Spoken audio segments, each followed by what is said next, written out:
Hello guys, i-flex ko sa inyo ang pasalubong sa Asakusa. Pagpupunta kayo ng Asakusa, Tokyo, ito ang sikat na pasalubong doon.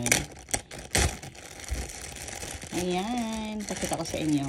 Ningyu Yaki ang tawag nila. Diba ang cute? Ayan. Ito po ay kalapate. At saka yung ng Asakusa. Ayan. Parang hindi naman lantern. Yung nasa, nila, nasa harap. What do you call this one, Papa?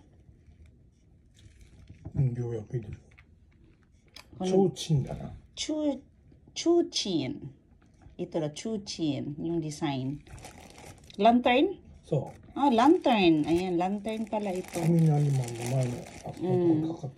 At saka, ayan, ito parang yung, nila, yung nasa temple. Parang God. Ayan. Ito, ayan. At saka, yung tower pagoda. Ayan, ito ang pagoda ng Asakusa. You see, yung pagoda nila.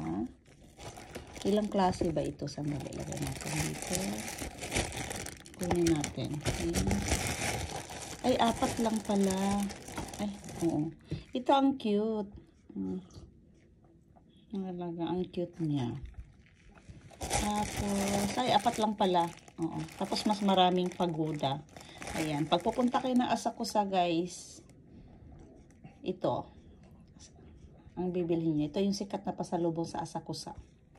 Pag kayo magtutour ng Japan. Ayan.